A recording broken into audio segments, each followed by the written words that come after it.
تمام تعریف اس اللہ کے لیے ہے جس نے بیت اللہ کو لوگوں کے بار بار آنے کی جگہ اور امن کا مقام بنایا۔ میں گواہی دیتا ہوں کہ ایک اللہ کے سوا کوئی معبود برحق نہیں، اس کا کوئی شریک نہیں، اسی کے لیے خوبصورت نام اور بلند صفات ہیں۔ اور میں گواہی دیتا ہوں کہ ہمارے سردار اور نبی محمد اللہ کے بندے اور رسول ہیں۔ اللہ تعالی نے آپ کو قیامت سے پہلے خوشخبری دینے والا، ڈرانے والا، اللہ کی طرف اس کے حکم سے بلانے والا اور روشن چراغ بنا کر بھیجا۔ اللہ درود و سلام اور برکت نازل کرے آپ پر اور آپ کے اہل بیت، صحابہ، ازواج مطہرات اور ان تمام لوگوں پر جو قیامت تک اچھی طرح ان کی پیروی کریں اور بہت ہی زیادہ سلامتی نازل کرے۔ اما بعد، اللہ کا تقوی اختیار کرو کہ اس نے تمہیں حکم دیا ہے تو وہ تم سے اپنا وعدہ پورا کرے گا، اور جو کوئی اللہ سے ڈرتا ہے اللہ اس کے لیے نجات کی راہ پیدا کر دیتا ہے اور اسے وہاں سے رزق دیتا ہے جہاں سے اسے گمان بھی نہیں ہوتا، اور جو اللہ سے ڈرے اللہ اس کے معاملے میں آسانی پیدا کر دیتا ہے، اور جو اللہ سے ڈرے اللہ اس کے گناہوں کو مٹا دیتا ہے اور اس کا اجر بڑھا دیتا ہے۔ بیت اللہ الحرام کے حاجیوں، اے وہ لوگ جنہوں نے اپنے رب کے پکارنے پر لبیک کہا اور اس کی رضا کی طرف میں اپنے فریضہ حج کی ادائیگی کا عزم کیا، مبارک ہو تمہیں اس مقام عظیم تک پہنچنا۔ یہ ہے اللہ کا حرمت والا گھر، یہاں مقام ابراہیم ہے، زمزم ہے، حجر اسود ہے، منتظم ہے، یہاں مشعر حرام ہے، مینا ہے، عرفات ہے۔ یہ مقامات ہیں جہاں آنکھیں اشکبار ہوتی ہیں، جہاں درجات بلند کیے جاتے ہیں، جہاں گناہ معاف کیے جاتے ہیں اور خطائیں مٹا دی جاتی ہیں۔ اللہ تعالیٰ تمہاری عبادت کو قبول فرمایا، تمہارا حج مکمل اور مقبول بنائے۔ امت مسلمہ، اللہ تعالیٰ نے اپنے دین کی حفاظت کا خود ذمہ لیا ہے اور اس کی حفاظت کے لیے شرعی اسباب مقرر فرمائے ہیں جن میں اس کے شعائر کی حفاظت شامل ہے، چاہے ان کا تعلق زبان سے ہو یا مکان سے یا عبادت سے۔ جب تک لوگ اللہ کی ان نشانیوں کو سمجھتے اور ان کی عظمت کرتے رہیں گے تب تک دین ان کے درمیان باقی رہے گا۔ اللہ کا فرمان ہے، اور جو اللہ کی نشانیوں کی تعظیم کرے تو وہ دو دلوں کی تقوی کی علامت ہے۔ کوئی دن ایسا نہیں جس میں ہم اللہ کے شعائر اور اس کی حرمتوں کے ساتھ صبح شام نہ کرتے ہوں۔ شہادتین اسلام کی شرط اور اس کا شعار ہے، اذان نماز کا شعار ہے، زکوٰۃ اور روزہ اسلام کے شعائر میں سے ہیں، اور عظیم اور نمایاں شعائر میں سے حج و عمرہ ہے۔ مکان سے تعلق رکھنے والے اللہ کے شعائر میں سے مینا، عرفات، مزدلفہ، صفا، مروہ، مقام ابراہیم، منتظم اور بیت اللہ الحرام ہے۔ یہی وہ جگہ ہے جہاں نماز کا ثواب دنیا کے کسی بھی مقام سے 1,00,000 گنا زیادہ ہے۔ اللہ تعالیٰ نے اپنے گھر کی عظمت، شرف اور محبت کو اس طرح بیان فرمایا کہ اسے اپنی طرف منسوب کیا ہے، جیسا کہ قرآن مجید میں آیا ہے، میرے گھر کو طواف کرنے والوں، قیام کرنے والوں، رکوع اور سجدہ کرنے والوں کے لیے پاک صاف رکھو۔ اور نبی کریم صلی اللہ علیہ وسلم نے جب مکہ کو الوداع کہا تو فرمایا، اللہ کی قسم تو اللہ کے سب سے بہترین سرزمین ہے اور اللہ کے نزدیک سب سے محبوب ہے، اور اگر مجھے تجھ سے نکالا نہ گیا ہوتا تو میں کبھی بھی نہیں نکلتا۔ اسے امام احمد نے روایت کیا ہے۔ بے شک یہ بیت اللہ الحرام ہے، وہ گھر جس کے لیے دل شوق سے تڑپتے ہیں اور روح محبت سے اس کی جانب کھنچتی ہیں۔ یہ وہی بیت اللہ الحرام ہے جس کی تعظیم سے دین اسلام کو بلندی ملتی ہے۔ اسی لیے ہمارے نیک سلف صالح اس گھر کو بڑی عظمت و احترام کے ساتھ دیکھتے تھے، اس کی تعظیم کرتے اور اس کے مقام و مرتبے کا خیال رکھتے۔ مجاہد رحمہ اللہ فرماتے ہیں، میں نے عبداللہ بن عمرو رضی اللہ تعالی عنہما کو عرفہ میں دیکھا جبکہ ان کا خیمہ حدود حرم سے باہر تھا، مگر ان کی نماز حرم کے اندر ہوتی تھی۔ کسی نے پوچھا، آپ ایسا کیوں کرتے ہیں؟ تو فرمایا، کیونکہ یہاں حرم یعنی حرم میں عمل کا ثواب زیادہ ہے اور یہاں گناہ کا وبال بھی شدید تر ہے۔ جسے ثواب بڑھ جاتا ہے ویسے ہی گناہ بھی زیادہ سنگین ہوتا ہے، یعنی فائدے کے ساتھ نقصان کا بھی خطرہ ہوتا ہے۔ یاد رکھو، مکہ مکرمہ پورا حرم ہے اور اس کی جلالت شان قدیم ہے۔ اللہ نے اسے ہمیشہ کے لیے محترم بنایا۔ صحیح بخاری اور صحیح مسلم میں عبداللہ بن عباس رضی اللہ تعالی عنہما سے روایت ہے کہ رسول اللہ صلی اللہ علیہ وسلم نے فتح مکہ کے دن خطبہ دیتے ہوئے فرمایا، اللہ تعالی نے مکہ کو اس دن سے حرمت والا بنایا ہے جس دن اس نے آسمانوں اور زمین کو پیدا کیا، تو یہ اللہ کی طرف سے حرام کیے جانے کی وجہ سے قیامت تک حرام ہے۔ نہ اس کے شکار کو بھگایا جائے، نہ اس کے درختوں کو کاٹا جائے، نہ اس کی گھاس کو اکھاڑا جائے، اور نہ ہی اس میں گری ہوئی چیز کو کوئی اٹھائے سوائے اس کے جو اس کا اعلان کرے۔ اور قرآن میں اللہ نے فرمایا، بے شک سب سے پہلا گھر جو لوگوں کے لیے بنایا گیا وہ مکہ میں ہے، برکت والا، تمام جہانوں کے لیے ہدایت ہے، اس میں کھلی نشانیاں ہیں۔ مقام ابراہیم ہے اور جو اس میں داخل ہوا وہ امن پا گیا۔ مومن اللہ کے شعائر میں سے عرفہ کا دن ہے، وہ اس عہد و پیمان کو پورا کرنے کا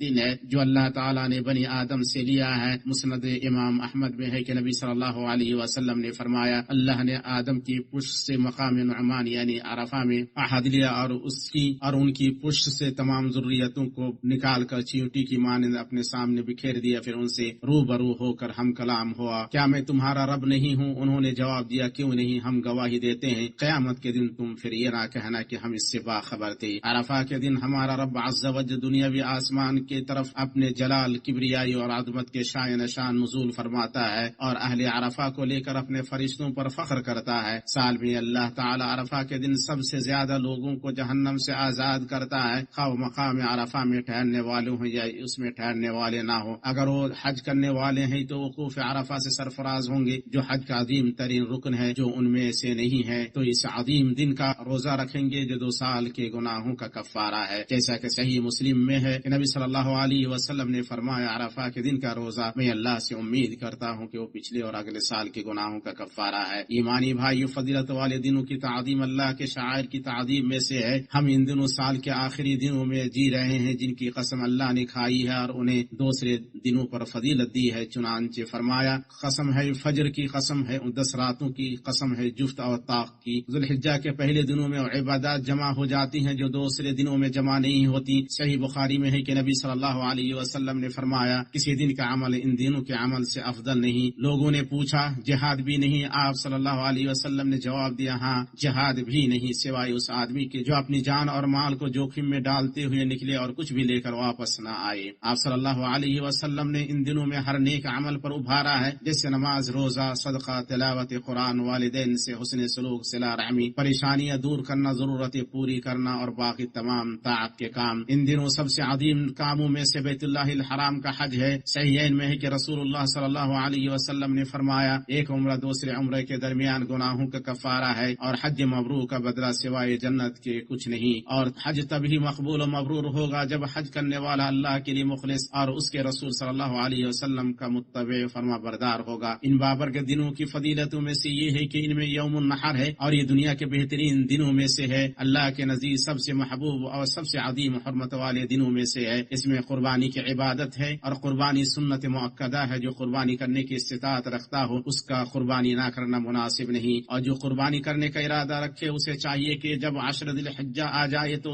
بال، ناخن اور چمڑا وغیرہ نہ کاٹے یہاں تک کہ اپنی قربانی کر لے۔ اس کی دلیل وہ حدیث ہے جسے امام مسلم نے اپنی صحیح میں روایت کیا ہے کہ نبی صلی اللہ علیہ وسلم نے فرمایا جب تم ذی الحجہ کا چاند دیکھ لو تو تم میں سے کوئی قربانی کرنا چاہے تو اسے اپنے بال اور ناخن نہیں کاٹنے چاہیے، اپنے رب کا حکم مانو، اپنے مشاعر میں وقوف کرو، اپنی قربانی و عبادت پوری کرو، اپنے رسول صلی اللہ علیہ وسلم کی اقتداء کرو، اپنے رب سے دعا مانگو، اس کی رحمت چاہو تو اس کی خوشنودی اور جنت سے سرفراز ہو جاؤ گے۔ اور اللہ کا فرمان ہے اور جبکہ ہم نے ابراہیم کے لیے کعبہ کے مکان کی جگہ مقرر کر دی شرط پر کہ میرے ساتھ کسی کو شریک نہ کرنا اور میرے گھر کو طواف قیام کرنے والوں اور سجدہ کرنے والوں کے لیے پاک صاف رکھنا۔ اللہ مجھے اور آپ کو قرآن کریم میں برکتوں سے نوازے اور مجھے اور آپ کو اس کی آیت اور ذکر حکیم سے فائدہ پہنچائے، اس سے مغفرت طلب کیجیے، بلا شبہ وہ بڑا بخشنے والا ہے۔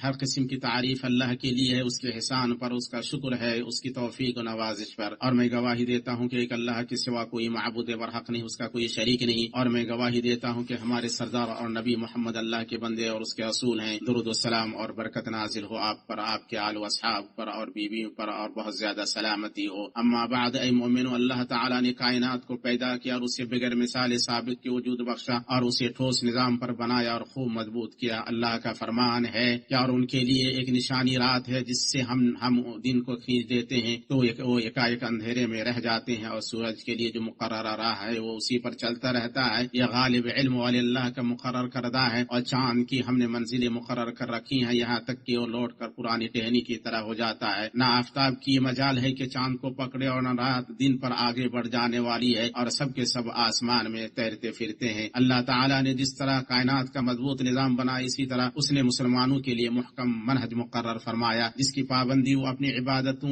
معاملات اور اخلاق و سلوک میں کرتے ہیں۔ اسلام اس کے تمام معاملات کو منضبط کرنے والا دین ہے، نظام کا حکم دیتا ہے اور اس کا اہتمام کرتا ہے، اور اسی سے مصلحتیں پوری ہوتی ہیں اور مفاسد دور ہوتے ہیں۔ بندوں پر رات میں اللہ کے کچھ حقوق ہیں جنہیں دن تک مؤخر نہیں کیا جا سکتا، اور دن میں کچھ حقوق ہیں جنہیں رات تک مؤخر نہیں کیا جا سکتا۔ شریعت نے عبادتیں فرض کی ہیں، معاملات منظم کیے ہیں، کفارات اور اخراجات متعین کیے ہیں اور حج مقررہ مہینوں گنے چنے دنوں متنوع عبادتوں زمانی مکانی میقاتوں سے عبارت ہے۔ حج میں ندب و نسخ اور پابندی وقت کی تربیت ہے اور یہ چیز اس کے شاعر ارکان واجبات اور شرائط سے نمایاں ہوتی ہے۔ جہاں شریعت اسلامیہ نے مسلمان کی زندگی کو منظم کرنے کا اہتمام کیا ہے، وہیں اس نے مسلمان کی امن و سلامتی، اس کی تکلیف کو دور کرنے اور اسے نقصان سے بچانے کا زیادہ اہتمام کیا ہے۔ یہی چیز ہے جس کی مملکت سعودی عرب پابند ہے اور اس کا ذمہ اٹھائی ہوئی ہے، جس میں اس نے اپنی پوری توانائی صرف کر دی ہے، تمام امکانات اور وسائل مسخر کر دیے ہیں اور راحت، سہولت، امن اور سلامتی کے تمام اسباب مہیا کیے ہیں، ان قوانین پر عمل کرتے ہوئے جن کا مقصد حجاج کرام کی حفاظت و سلامتی اور ان کے مناسک حج کی ادائیگی کو آسان بنانا ہے۔ یہ سب تحفظ جان و مال کے مضبوط شرعی اصول کے تحت کیا جاتا ہے، چنانچہ بغیر اجازت کے حج کرنا نظام کی خلاف ورزی، مسلمانوں کو اذیت دینے، دوسروں کے حقوق کی پامالی اور نہایت باریکی سے تیار کردہ انتظامات کے خلاف جرم ہے۔ لہذا جو شخص شعائر مقدسہ کا قصد کرے اس کے لیے لازم ہے کہ اس عظیم عبادت کی تعظیم کرے اور مقدس مقامات کی ہیبت کا احساس رکھے، بہی طور کہ اللہ کی توحید اور اس کی اطاعت میں مصروف ہو، نرمی اور سکون کو اختیار کرے، تمام قوانین و ہدایت کی پابندی کرے، فسق، فجور، جھگڑے اور لڑائی سے دور رہے اور ان شرعی مقاصد کا خیال رکھے جو سلامتی اور عوامی مصلحت کے لیے بنائے گئے ہیں۔ اللہ تعالیٰ اپنے پاک گھر کے حاجیوں کی حفاظت فرمائے، ان کا حج اور تمام عبادات قبول فرمائے اور انہیں ان کے اہل و عیال کے پاس سلامتی کے ساتھ اور اجر ثواب کے ساتھ واپس پہنچائے۔ مومن یاد رکھو کہ اللہ عز و جل نے تم کو یہ پاکیزہ حکم دیا جس کی ابتدا اس نے اپنی ذات سے کی ہے۔ اس نے فرمایا اللہ تعالیٰ اس کے فرشتے اس نبی پر رحمت بھیجتے ہیں، ایمان والو تم بھی ان پر درود بھیجو اور خوب سلام بھی پڑھتے رہا کرو۔ اے اللہ درود و سلام نازل فرما محمد پر، ان کی آل و اولاد پر جیسا کہ تو نے درود نازل فرمائے ابراہیم پر، اور برکت نازل فرما محمد پر، ان کی آل و اولاد پر جیسا کہ تو نے ابراہیم پر برکت نازل فرمائی۔ یقیناً تو لائق حمد اور بزرگی والا ہے۔ اے اللہ تو راضی ہو جا خلفاء راشدین ابو بکر، عمر، عثمان اور علی سے اور تمام صحابہ تابعین سے اور ان لوگوں سے جو قیامت تک اچھی طرح ان کی پیروی کریں، ان کے ساتھ ہم سے بھی راضی ہو جا اپنے عفو و کرم اور سخاوت سے یا ارحم الراحمین۔